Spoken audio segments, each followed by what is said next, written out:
अरे ये क्या, भगवान जगन्नाथ चोरी के लिए निकल पड़े। पुरी में उस रात मंदिर के पुजारी कांप रहे थे। दरवाजे खुले थे, भोग गायब था और मंदिर के बाहर नंगे पांव एक छोटा सा बच्चा रोता हुआ बैठा था। लोग चिल्ला रहे थे, भगवान नाराज हो गए, भगवान नाराज हो गए, भगवान नाराज हो गए। लेकिन किसी ने नहीं देखा कि उस बच्चे ने कांपती आवाज में बस इतना कहा, आज मेरे दोस्त को भूख लगी थी। और तभी किसी ने फुसफुसा कर कहा, ये बालक भगवान जगन्नाथ का दोस्त कैसे हो सकता है? हाँ, ये असंभव लगता है, कुछ तो गड़बड़ है। पुरी के उसी विशाल मंदिर के पीछे, जहाँ रोज घंटियां बजती थीं, जहाँ फूलों की खुशबू रहती थी, वहाँ एक छोटा सा कमरा था। वो कमरा किसी पुजारी का नहीं था, किसी राजा का नहीं था, वो था नीलू का। नीलू की उम्र कोई ठीक ठीक नहीं जानता था। कुछ कहते थे 5 साल, कुछ कहते थे 7। नीलू अनाथ था, न माँ न बाप न कोई घर। जब लोग पूछते तू कहाँ रहता है, तो वो मुस्कुरा कर कहता, यही बाबा के घर। लोग हंसते थे, पर नीलू सच कह रहा था। हर सुबह जब मंदिर के कपाट खुलते, नीलू सबसे पहले पहुंच जाता। वो झाड़ू नहीं लगाता था, वो फूल नहीं चढ़ाता था, वो बस जगन्नाथ जी के सामने बैठकर धीरे से कहता, आज आप जल्दी मत जाना। जैसे कोई दोस्त दूसरे दोस्त से बात करता है। कभी कभी वो शिकायत करता, कल आपने मुझे सपने में भी नहीं बुलाया। कभी हंसता, आज आपके लिए नई कहानी लाया हूँ। पुजारी देखते थे पर अनदेखा कर देते थे। उनके लिए नीलू बस एक अनाथ बच्चा था, पर नीलू के लिए जगन्नाथ ही सब कुछ थे। वो दिन जब सब कुछ बदलने वाला था। उस दिन बारिश बहुत जोर से हो रही थी। भोग की तैयारी देर से हुई, पुजारी परेशान थे, भीड़ ज्यादा थी। नीलू को उस दिन प्रसाद नहीं मिला। वो मंदिर के कोने में चुपचाप बैठा रहा, आंखें नीचे, पेट खाली। रात होने लगी। मंदिर बंद होने से पहले नीलू धीरे धीरे उठा और जगन्नाथ जी के सामने गया। उसकी आवाज कांप रही थी, आज आप खाना मत खाना, क्योंकि आज मेरे दोस्त को भूख थी है। एक पुजारी गुस्से में बोला, चल हट, ये भगवान है। नीलू ने सिर झुका लिया, पर जाते जाते धीरे से फुसफुसाया, अगर आप नहीं आए तो आज मैं सो नहीं पाऊंगा। वो रात जब चोरी हुई, आधी रात, मंदिर शांत था। अचानक शोर मचा, भोग गायब है। लड्डू, फल, मिठाई सब नहीं थे। पुजारी दौड़े, दरवाजे बंद थे, ताले सही थे, कोई बाहर से नहीं आ सकता था। तो फिर तभी किसी ने देखा, मंदिर के बाहर नीलू बैठा था। उसके हाथ में आधा लड्डू था और आंखों में डर। भीड़ इकट्ठा हो गई। कोई चिल्लाया, भगवान चोरी करने निकल पड़े। कोई बोला, ये बच्चा चोर है। नीलू कांपने लगा। उसने बस इतना कहा, उन्होंने खुद दिया। पुजारी गुस्से में बोले, भगवान खाना नहीं देते, तू चोरी करता है। नीलू रो पड़ा। उसने जमीन पर बैठकर जोर से कहा, आप लोग नहीं समझते। भीड़ शांत हो गई। नीलू बोला, दोस्तों, जब मुझे डर लगता है वो आते हैं, जब भूख लगती है वो हंसाते हैं। आज उन्होंने कहा तुम सो जाओ, मैं देख लूंगा। सन्नाटा। लेकिन यहीं कहानी खत्म नहीं होती। उसी पल मंदिर के अंदर से घंटी अपने आप बज उठी और जगन्नाथ जी की आंखों से जैसे चमक निकल पड़ी। पुजारी पीछे हट गए। किसी ने कांपते हुए कहा, अगर बच्चा झूठ नहीं बोल रहा तो इसका मतलब भगवान सच में किसी की मनोकामना पूरा करने निकल पड़े थे। लेकिन सवाल अब भी था, भगवान किसी की सुन लेते हैं और किसी की नहीं। ऐसा क्यों? क्या अगला दिन नीलू के लिए चमत्कार लाएगा या सबसे बड़ी सजा? जब लोगों ने सोचा अब अच्छा होगा, लेकिन भगवान ने सबसे कठिन रास्ता चुना। अगली सुबह जब सबको लगा अब चमत्कार होगा, पुरी में सुबह होते ही खबर फैल गई। रात भगवान ने भोग खुद बाहर भेजा। एक बच्चे के लिए भगवान चले आए। अब तो इस बच्चे की किस्मत बदल जाएगी। मंदिर के बाहर भीड़ थी। लोग नीलू को देखने आए। कोई सिक्का दे रहा था, कोई मिठाई, कोई सिर पर हाथ फेर रहा था। नीलू बस चुप था। वो बार बार मंदिर के दरवाजे की तरफ देख रहा था, जैसे किसी का इंतजार हो। नीलू की एक ही जिद। एक पुजारी ने पूछा, बोल बेटा क्या चाहिए? नीलू ने सिर हिलाया, कुछ नहीं। नीलू बोला, बस आज रात भी वो आएंगे ना? पुजारी चुप हो गया, क्योंकि वो नहीं जानता था कि भगवान हर रात किसी के लिए आते हैं या नहीं। पहला झटका जब सब उल्टा हो गया। दोपहर होते होते मंदिर समिति की बैठक हुई। कुछ बुजुर्ग पुजारी बोले, ये बच्चा गलत परंपरा बना रहा है। लोग भगवान से दोस्ती समझने लगेंगे। भक्ति डर से नहीं, नियम से चलती है। और फिर फैसला हुआ, नीलू को मंदिर से निकाल दिया जाएगा। शाम होते ही एक पुजारी नीलू के पास आया। अब तुम यहाँ नहीं रह सकते। नीलू ने धीरे से पूछा, तो वो मुझे कहाँ मिलेंगे? पुजारी ने जवाब नहीं दिया। वो पल जब सबको लगा अब अच्छा होगा। लोगों ने सोचा अब बच्चा बाहर जाएगा, कोई सेठ उसे गोद ले लेगा, अब इसका जीवन सुधरेगा। लेकिन किसी ने नहीं देखा कि नीलू मंदिर के बाहर पत्थर पर बैठकर खामोशी से रो रहा था। वो रोते हुए नहीं बोला, वो डरा हुआ था। रात जब भगवान नहीं आए। पहली बार नीलू मंदिर के अंदर नहीं था, वो बाहर बरामदे में लेटा था। आसमान में बादल थे, हवा ठंडी थी। नीलू ने आंखें बंद की और धीरे से कहा, आज आप आओगे ना? कोई जवाब नहीं, घंटियां नहीं बजी, कोई आहट नहीं। नीलू ने फिर कहा, अगर मैंने कुछ गलत कहा हो तो माफ कर देना। लेकिन उस रात भगवान नहीं आए। दूसरा झटका, जब लोग डर गए। अगली सुबह मंदिर में कुछ अजीब हुआ। भोग बना लेकिन स्वाद कड़वा था। पुजारी हैरान। फिर दूसरे दिन फूल मुरझा गए। तीसरे दिन घंटियां अपने आप बीच में रुक गईं। लोग फुसफुसाने लगे, बाबा नाराज है, बच्चे को निकालना ठीक नहीं हुआ। लेकिन तब तक नीलू कहीं और जा चुका था। नीलू का नया रास्ता, जहां सबको लगा अब अच्छा होगा। एक सेठ ने नीलू को अपने घर ले लिया। बड़ा घर, नरम बिस्तर, भरपेट खाना। लोग बोले, देखो भगवान ने दे दिया, अब सब ठीक है। लेकिन पहली रात नीलू बिस्तर पर बैठा रहा, खाना नहीं खाया। सेठ की पत्नी बोली, क्या हुआ? नीलू बोला, यहाँ वो नहीं आते। यहाँ वो नहीं सब आते। हंस पड़े। सबसे बड़ा ट्विस्ट, जहाँ सब गलत साबित हुआ। तीसरी रात नीलू तेज बुखार में कांप रहा था। डॉक्टर आए, दवा दी, लेकिन नीलू बार बार बड़बड़ा रहा था, मैं गलत जगह आ गया, वो मुझे यहाँ नहीं ढूंढ पाएंगे। सेठ डर गया। उसी रात मंदिर में घंटी अपने आप जोर से बज उठी और मुख्य पुजारी बेचैन होकर उठ बैठे। उन्हें सपना आया। जगन्नाथ जी बोले, जिसे तुमने बाहर किया वो मेरा है। सुबह होते ही सेठ नीलू को लेकर मंदिर भागा। लेकिन सवाल ये था, क्या नीलू जीवित रहेगा? क्या भगवान वापस आएंगे? या अब बहुत देर हो चुकी है?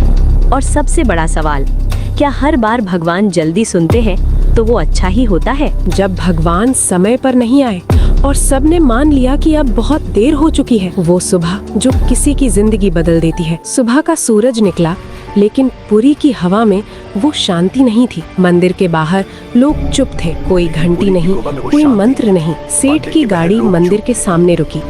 नीलू अंदर था, कमजोर, तपता हुआ, आंखें अध खुली।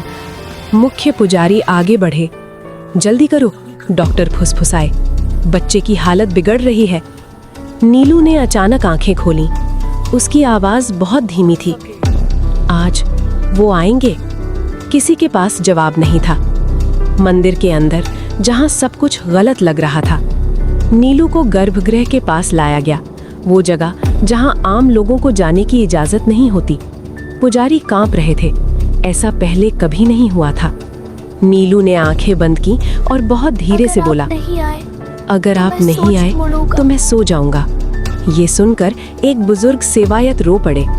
जब लोगों ने पहली बार भगवान से सवाल किया, भीड़ के बीच एक आदमी चिल्लाया, अगर भगवान दोस्त है तो अब कहाँ है? किसी और ने कहा, क्यों भगवान बंदों से भी देर कर देते हैं? पहली बार पुरी में लोग भगवान से सवाल कर रहे थे और भगवान अब भी चुप थे। वो क्षण जब सबको लगा अब अंत है। नीलू की सांसें तेज हो गईं, हाथ ठंडे पड़ने लगे। डॉक्टर ने सिर हिलाया। हम कुछ नहीं कर सकते। सेठ की पत्नी फूट फूट कर रो पड़ी। पुजारी ने आंखें बंद कर लीं। अगर भगवान दो तो थे तो उन्होंने इसे नैने क्यों दिया?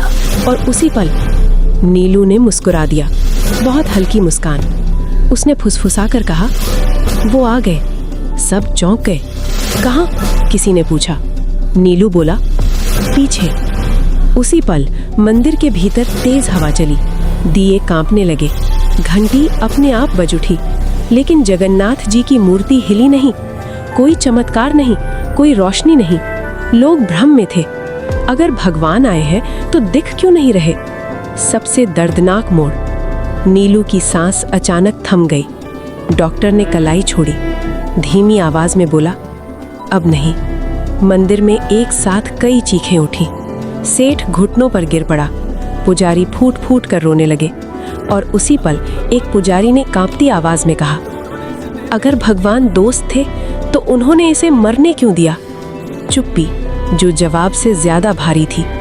नीलू का शरीर शांत था, चेहरे पर डर नहीं था, बस एक अजीब सी शांति। मंदिर के बाहर लोग बैठ गए, कोई बोल नहीं रहा था। पुरी ने पहली बार भगवान की चुप्पी को इतना भारी महसूस किया। सवाल जो अब सबके थे, क्या भगवान देर कर गए? क्या दोस्ती भी नियमों से हार गई? क्या भगवान सिर्फ देने आते हैं या कभी लेने भी? और सबसे डरावना सवाल, अगर भगवान ना आए तो विश्वास का क्या? रात होते ही मुख्य पुजारी को एक और सपना आया, लेकिन इस बार भगवान मुस्कुरा नहीं रहे थे। उन्होंने बस इतना कहा, तुम सब ने सोचा मैं देर कर गया, लेकिन तुम नहीं जानते मैं उसे लेने नहीं छोड़ने आया था। मैं उसे लेने नहीं छोड़ने आया था। वही रात जब सपना सिर्फ सपना नहीं था। नीलू के जाने के बाद पूरी उस रात सो नहीं पाई। मंदिर के आंगन में अजीब सी ठंडक थी। दिए बुझ चुके थे, लेकिन हवा में अगरबत्ती की खुशबू अब भी थी। मुख्य पुजारी अपने कमरे में बैठे थे। आंखें खुली थीं, लेकिन मन कहीं और था। उन्होंने पहली बार अपने जीवन में भगवान से कुछ नहीं मांगा, बस पूछा, अगर वो आपका था तो आपने उसे हमसे क्यों छीन लिया?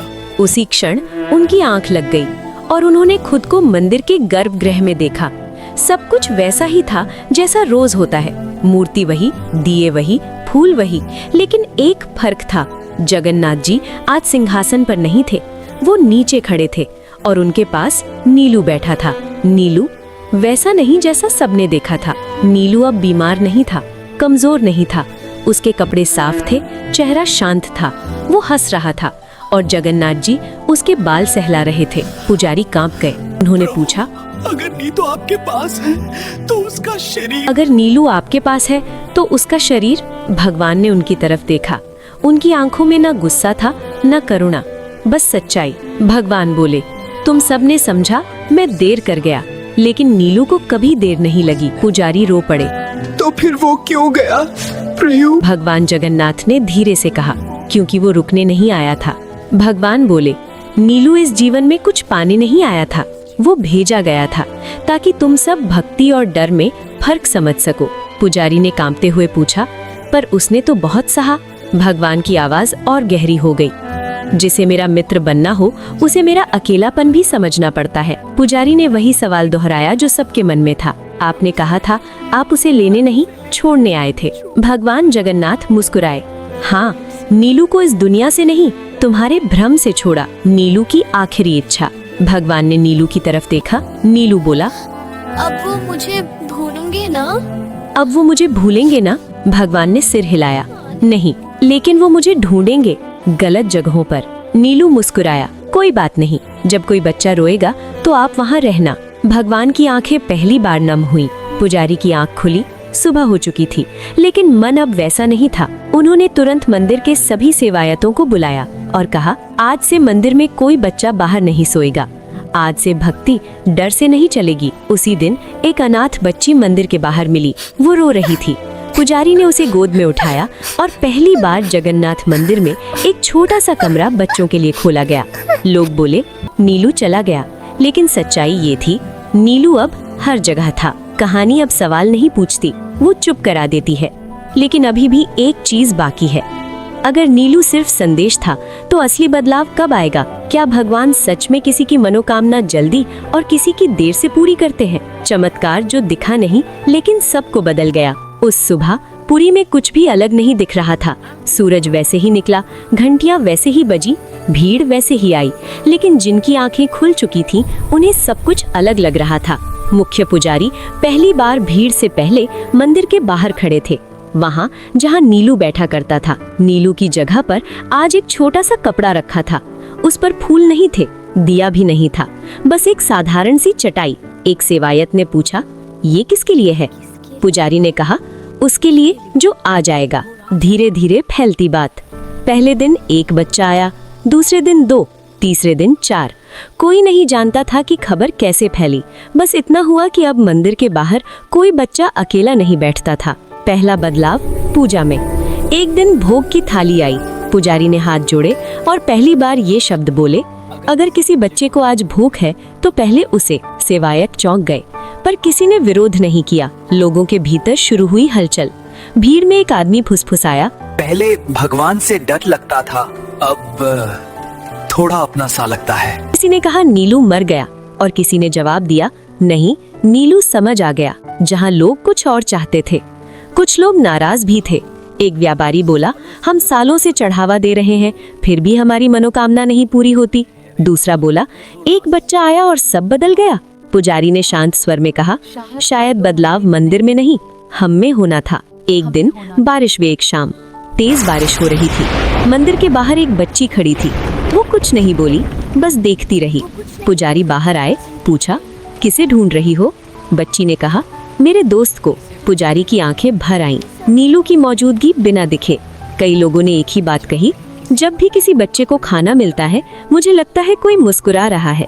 जब मंदिर शांत होता है लगता है कोई बैठा सुन रहा है। कोई नाम नहीं लेता था, पर सब जानते थे मनोकामना का सच धीरे धीरे खुलता।